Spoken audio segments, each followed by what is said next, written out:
Hello, everyone, and welcome to the JG Show. I'm Joey Guden, and this is my brand new podcast. In this show, we will be interviewing local businesses, entrepreneurs, and just great people all around.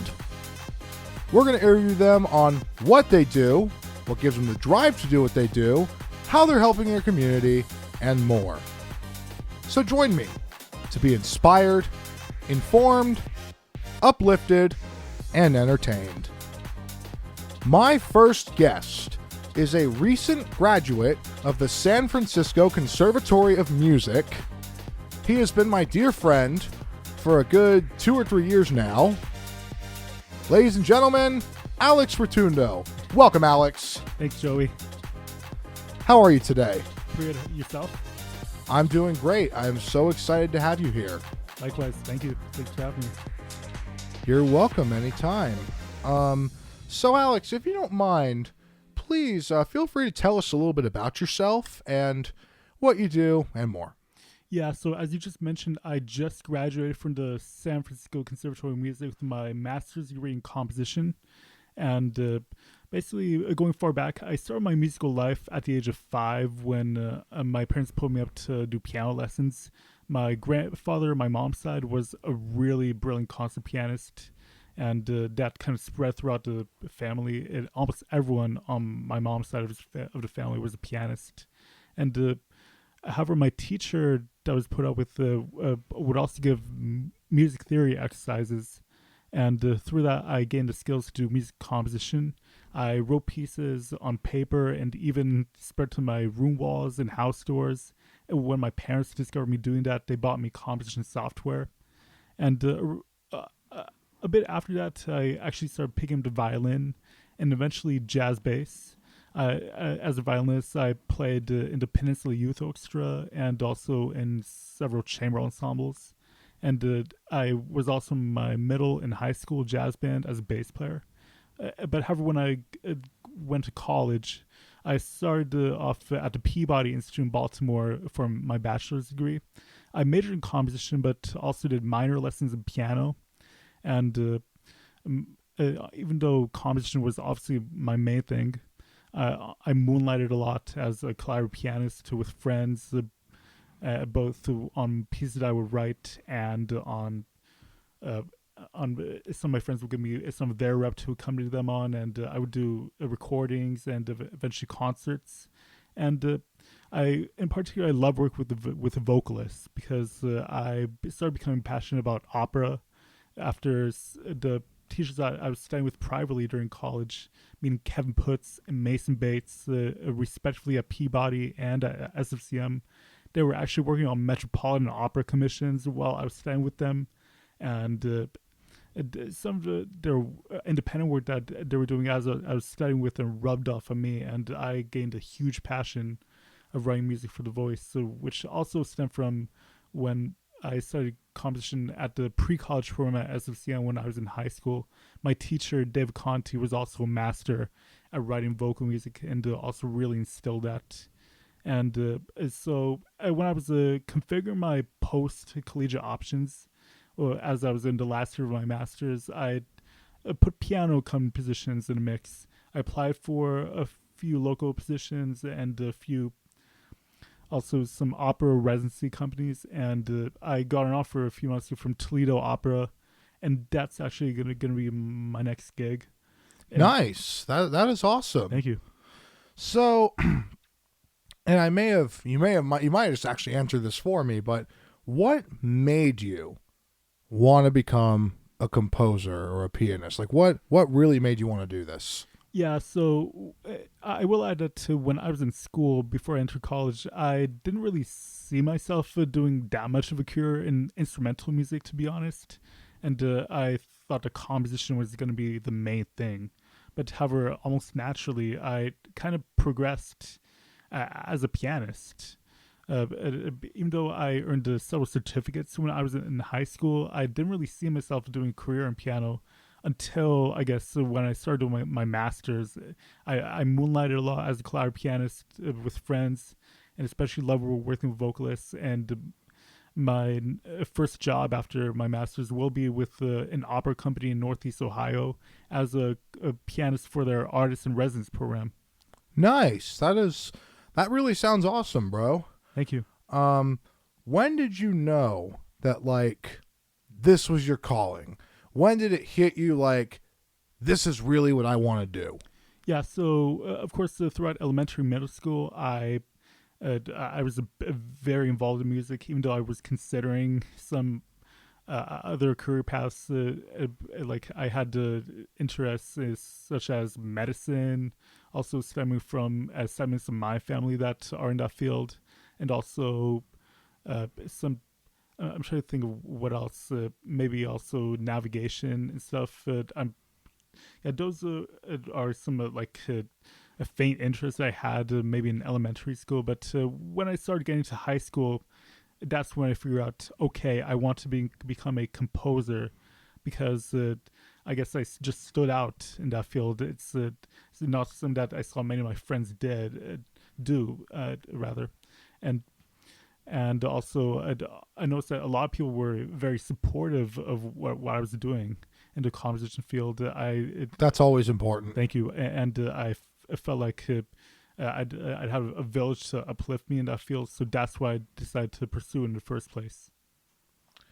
That sounds amazing, dude. It's really, really important to have a group of people, whether it's family or friends or something, to uplift you and support you in doing what you do. I was lucky to have that for most of my life, and that's why I am in the place that I'm in now. So what gives you the drive to get up every day and continue to do this? Like what is it that keeps you going? Well, of course, when you're doing a degree program, then you have a lot of requirements. So, of course, that's the surface, but it's also passion. That composition. That I found it's a medium that allows you to speak the unspeakable. That whatever can't be put in words, that you can just pour out of yourself through music. And I also felt that was a very profound way for me to like basically just give me like that drive that you were just talking about to like go write music and also Yes. play piano at whether like just my own independent solos or just like helping friends out with their recordings. When you say speak the unspeakable, could you kind of like almost explain and kind of build off of that a little more on what that truly means? Yeah, also historically speaking, that's like if you read about famous pieces written in the past, like for example, when a composer reads a piece of literature that they really like, or if they have a real life experience that like they can't really put out through normal human modes, then they've viewed music as the way to speak of their emotions that they have when experiencing and viewing certain things. So that's also what happened with me. That makes sense. Because a lot of people that I know that have a lot of like my fans that saw you perform back when I had my spectacular series, a lot of people would come to me after those shows and say that you just had a way of feeling the music. You were playing and they're like, he could just feel the music. He was feeling it. You could see it. And I just think that's incredible. I really do. Yeah. So how are you helping like your community? When I mean community, it could be any community. It could be your local community. It could be your school community. It could be a work community. It could be any community. How are you helping your community? Yeah, so for example, when I was in high school as a violinist, I played in this string quartet that once every month we actually played at this senior center in Belmont just as a way of just bringing music to the elderly population. And also Nice. as a collaborative pianist, like of course, let me emphasize the word collaborative. That you're working with people. That a lot of friends would ask me in school if I could accompany pieces on recitals that they were doing, or they had these pieces that they were playing for some recording that they wanted to do with me. So, of course, that's all about helping, you know. Absolutely. And I think that that is a beautiful thing. I really do. I think that the fact that you've done work for the elderly, I mean, that's incredibly commendable right there. Thank you. So, I mean, we have a couple senior living facilities right here in Burlingame. Atria being one of them. I think it's Pacific Senior Living now. It's over by Washington Park, and I know that if they had some sort of person like you or someone that could go in there and play music and do that kind of thing, I can't tell you how much those old folks would love it. They would love it. Yeah. I've always wanted to work over there myself. Who knows? Mm-hmm. Maybe one day we'll do something. Mm-hmm. But so what advice do you have for anybody that may want to pursue music, compose music, or honestly really anything in that field? Yeah, so of course, just follow your passion, follow your drive, and see how you can distinguish yourself from others in your field. Because, the more non-traditional paths that I take, if, for example, if you're an instrumentalist and you don't necessarily have to have the ultimate trajectory of winning a major seat in an orchestra, as almost every conservatory student wants to do. And you can also pursue a certain paths toward administration. That's where you can showcase yourself as a revolutionary, or just be your own independent artist to follow your own interests that distinguish you from others. So of course, just be yourself. You know. Be yourself, and that's really the main thing right there, huh? Yeah. And don't worry about placing the highest always. Just be yourself, be there, and that's really what matters the most. Yeah. So what do you currently, I know you had mentioned to us some of your other interests outside of music earlier on, but what do you like to do when you're not composing, studying, or playing music? What are your other interests currently?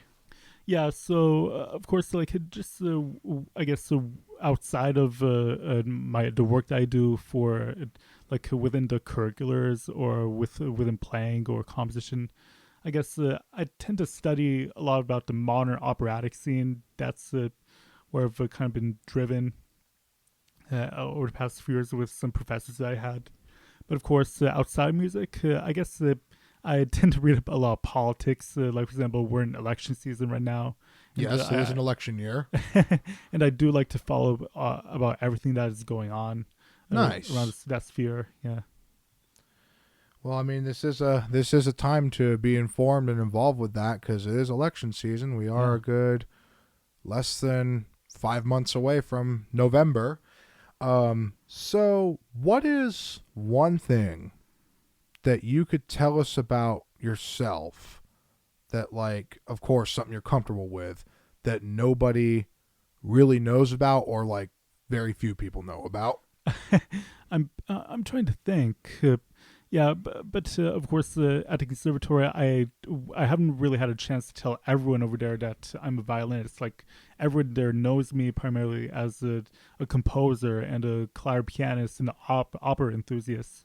But something that I haven't really gone out to a few people at the conservatory is my background as a string player that I pursued up until the end of high school.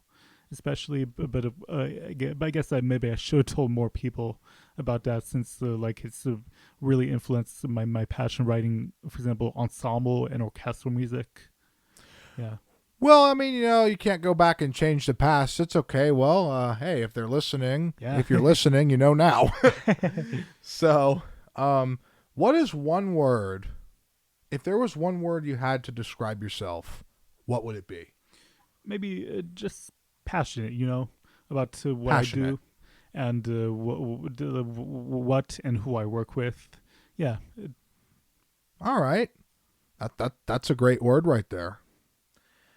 Now, I'm the host here. Is there anything as my guest that you would like to ask me?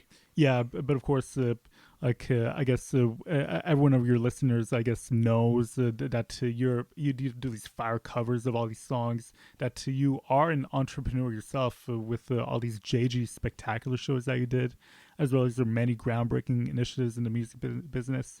But I guess what is one thing that you haven't done? Like, what is your dream project right now? Like either with this cover that you want to do, or this project that you want to pursue outside of your radio show.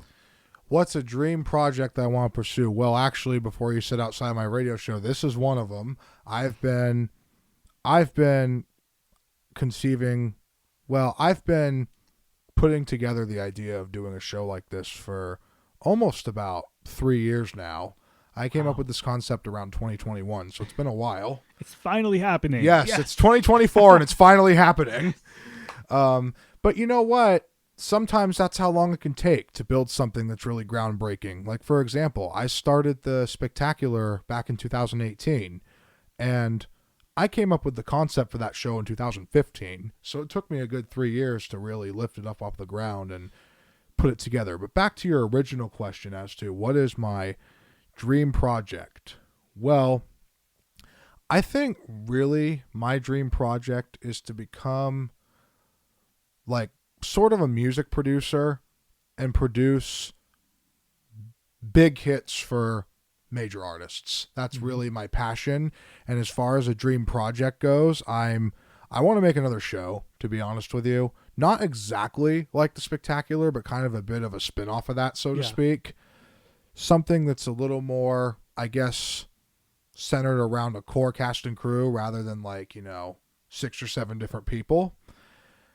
Something where it's like me and I have like a big band or something behind me. That would be absolutely amazing.